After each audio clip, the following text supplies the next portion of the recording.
मारुतीचं मंदिर हे असतच. मग पारावर आणलं जातं आणि मग बैल तिथं त्या ठिकाणी दर्शन घेतात. मारुती बाप्पाचं दर्शन घेतलं जातं आणि दर्शन घेतल्यानंतर परत ते आपापल्या घरी येतात.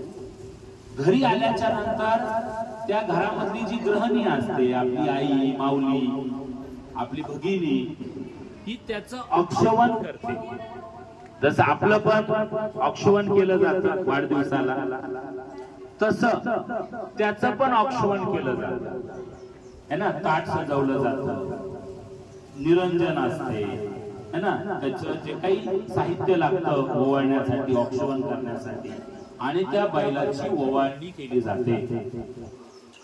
पारंपरिक पद्धतीने ओवाळणी झाल्याच्या नंतर मग बैलाला संध्याकाळचं जेवण घाललं जातं. पुरणपोळी असते आज, आहे की नाही सगळ्यांच्या घरामध्ये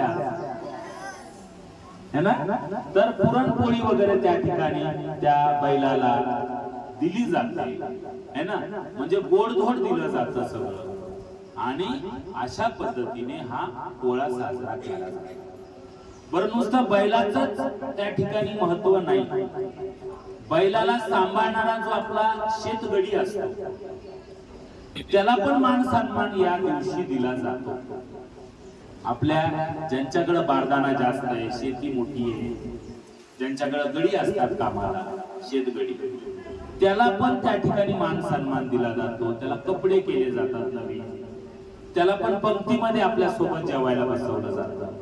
कारण तोही तितकाच महत्वाचा आहे आपल्या घरासाठी जितका तो बैल महत्वाचा आहे. जितके आपल्या घरामधले सगळे मेंबर महत्वाचे आहेत, तेवढाच तो आपल्यासाठी महत्वाचा आहे. त्यामुळं त्याला पण गोडधोड त्या ठिकाणी दिलं जातं. आणि अशा पद्धतीने पोळा हा सण साजरा केला जातो. म्हणजे आपल्या संस्कृतीमध्ये प्रत्येक गोष्टीला महत्व आहे, प्रत्येक गोष्ट महत्वाची आहे. आणि प्रत्येक सणाला काही ना काहीतरी सायंटिफिक रिझन आहे, सायन्स आहे, विज्ञान आहे. विज्ञान आणि अध्यात्म याची सांगड घातलेली आपल्या संस्कृतीमध्ये दिसून येते. आपले पूर्वज हे अत्यंत हुशार होते. आपल्याला वाटतं मीच खूप हुशार आहे, मी मोबाईल वापरलो म्हणजे मी हुशार आहे, मी इंग्लिश मीडियम स्कूल मध्ये जातो म्हणजे मी हुशार आहे, मी इंग्लिश बोलतो म्हणजे मी खूप हुशार आहे, असं समज आपण करून घेतो. पण आपले पूर्वज, त्यांचे पूर्वज यांनी ह्या सगळ्या गोष्टींचा अभ्यास केलाय.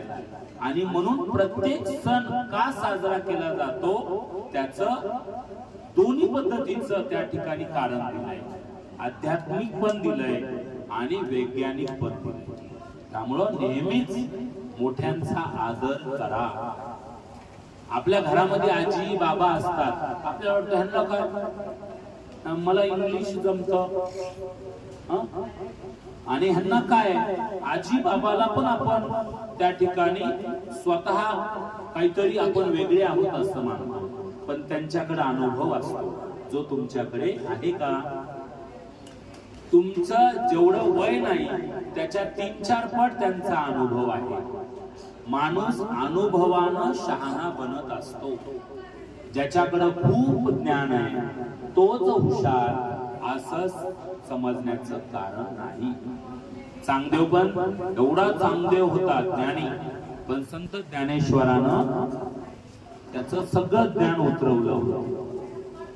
तुम्ही किती ज्ञानी आहे त्याला महत्व आहेच आहे, पण जो माणूस अनुभवातून शिकतो त्याला खूप महत्व असतं. म्हणून आपले आई वडील, आपले आजी आजोबा, आपले काका काकी, मामा मामी यांचा नेहमीच आदर ठेवायला पाहिजे.